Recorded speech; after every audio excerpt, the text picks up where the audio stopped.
On the morning of November 29th, 1970, a man and his two young daughters were hiking through Isdal, a remote valley just outside Bergen, Norway. The name itself translates to Ice Valley, and on that particular morning, it earned that name. Tucked between the rocks, half hidden from the path, they found a body. It had been burned so severely that identifying the person by sight was impossible. This is the case of the Isdal woman.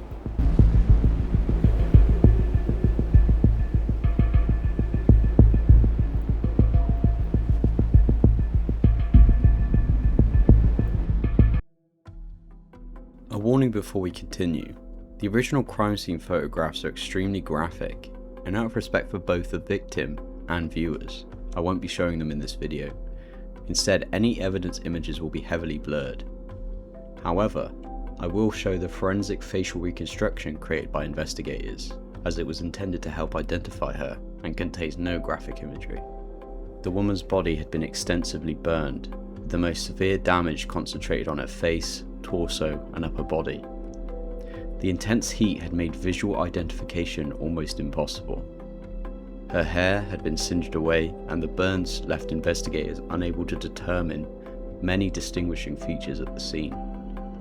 Despite the fire, her body remained largely intact, allowing forensic investigators to conduct a detailed post-mortem examination. The severity of the burns immediately suggested that whatever had happened in the valley was unlikely to be a straightforward accident.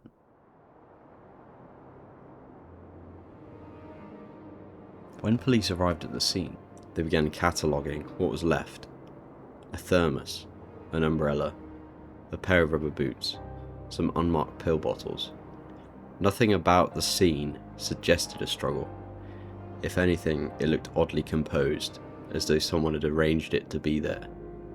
But it is what they didn't find that made this case strange from the very first hour.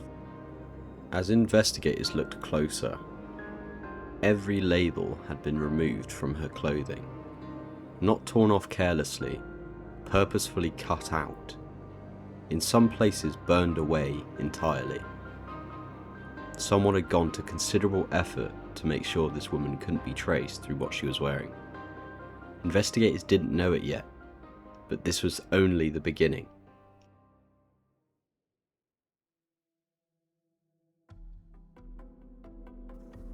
Working backward from the left luggage found at Bergen train station, police traced the woman to a hotel room she'd been staying in under an assumed name. What they found inside changed the entire complexion of the case. Multiple passports, different names, different claimed nationalities, a wig, and a notebook filled with handwritten codes, dates, numbers, and letters investigators would spend years trying and failing to decrypt. With no name to identify her, police turned to the public. Newspapers across Norway published appeals asking whether anyone recognised the mysterious woman found in Isdal. Investigators hoped that somewhere, someone would recognise her face, but no one did. As officers continued piecing together her final movements, they established the last confirmed time anyone had seen her alive.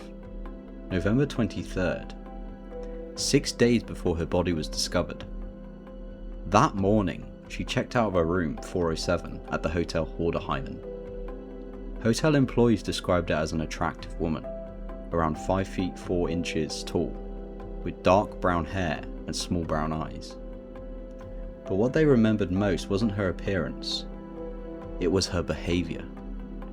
She spent most of her time alone in her room, and she rarely interacted with other guests. Several staff members later said she seemed constantly on edge, as though she was expecting someone, or trying to avoid being recognised. When she left, she paid her bill entirely in cash. She then asked the receptionist to call her a taxi. The vehicle drove away, and from that moment on, she vanished. Where she went over the following 6 days, who she met, and how she eventually ended up dead in Isdal remains completely a mystery. Then came one of the investigation's biggest breakthroughs. Among the belongings recovered from her luggage was a small notebook filled with what looked like meaningless letters and numbers. At first glance, it resembled a cipher, but after careful analysis, police realised it wasn't an encrypted message at all. It was a travel log. The letters represented different locations, the numbers represented dates. Once decoded, the notebook revealed the extraordinary extent of her movements. In the weeks leading up to her death, she had travelled extensively across Norway, Bergen, Oslo, Stavanger, Trondheim. The notebook also linked her to Paris, suggesting her journey stretched well beyond Scandinavia. But perhaps the most remarkable discovery came when investigators compared those dates with hotel registration records. At each stop, she signed in under a different identity. Not 1 or 2 false names, but at least 8. Each passport carried a different alias. Birthdays changed, occupations changed, addresses changed. Yet one detail remained remarkably consistent. Every single identity claimed she was Belgian. The registration cards were written in either French or German, suggesting she was comfortable in both languages. But when investigators tried to verify any of these identities, they found nothing. The names didn't exist, the addresses led nowhere, the passports were fake. By this point, police realised they weren't looking for a missing tourist.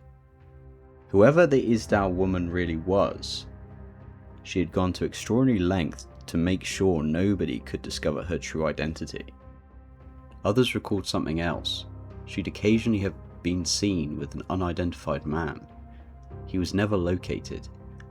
To this day, no one knows who he was or what his connection to her might have been. But by the time police had pieced this together, the leading theory in their room wasn't a domestic case gone wrong, it was espionage. An inquest followed, but it produced more questions than answers. Toxicology showed a combination of sleeping pills and possibly carbon monoxide exposure, consistent with either a deliberate act or something else entirely. Investigators could not conclusively rule between suicide, an accident, or something far more deliberate. What happened next was out of the ordinary. Bergen police, unable to identify her body and unwilling to let her go unmarked, arranged and paid for a public funeral. Detectives who had worked on her case attended. For a woman who had spent her final weeks disappearing into false names, it was a strange, almost tender contradiction. After the funeral, the case began to quietly stall. Some of the original files were later reported missing or destroyed. Whether through simple bureaucratic loss or something more deliberate, that has never been established. That gap has fed decades of speculation. The theories that emerged ranged widely. A spy caught in a Cold War operation gone wrong, someone fleeing a personal threat under a constructed identity, or, less dramatically, a woman in genuine psychological distress who simply wanted to vanish. None of them ever been proven. All of them remain, technically, still on the table. For decades the case sat cold. But then, in 2016, researchers returned to it with tools that the original investigators never had. Using isotope analysis on her teeth and bones, scientists could estimate roughly where she'd grown up, based on the water and food absorbed into her body during childhood. The results pointed to a childhood spent moving across multiple regions of Central Europe, possibly along the borders of present-day Germany and France, consistent with someone raised in a family that moved frequently. This made sense with the previous evidence. All of the identities lined up with someone from Belgium. So the isotope report coming back as someone of that area is highly suggestive. More than 50 years have passed since her father and his 2 daughters have stumbled across a body hidden among the rocks of Isdal. Since then, investigators have reconstructed an astonishing amount of her final journey. They know the hotels she stayed in, the false names she used, the cities she travelled through, the coded notebook she carried, even the meals she ordered. And yet, they still don't know the answer to the most important question. who was she? Was she an intelligence operative caught in the shadows of the Cold War? A courier moving between contacts across Europe? Someone trying to escape a life she could never return to? Or was the truth something far more ordinary, and therefore far more tragic? The evidence has never been enough to prove any one theory. Every explanation answers some questions and creates new ones. Today, advances in DNA technology and genetic genealogy continue to offer hope that one day the Isdal woman may finally be identified. Perhaps somewhere there is still a family who never knew what became of their daughter, a sister, or a friend who simply disappeared. Or perhaps the people who knew her have long since passed away, taking her identity with them. Until that day comes, the woman found in Isdal remains exactly as she was in 1970, a person without a name, a life reconstructed from fragments, and one of the greatest unsolved mysteries in modern European history. Thank you guys for watching. The Isdal woman remains one of the rare cases where every answer seems to raise even more questions. More than 50 years later, we still don't know who she really was. I'd genuinely love to hear what you guys think of this case. Do you believe she was involved in espionage? Was she running from her past? Or do you have a completely different theory that I haven't covered? Let me know down in the comments as I read as many of them as I can. And I'm always interested to see the different perspectives people bring to cases like this. If you enjoyed this documentary and want to see more deep dives into unsolved mysteries, missing persons, strange disappearances, and maybe even alleged government cover-ups, don't forget to like the video and subscribe so you don't miss the next one. Until next time, thanks for watching.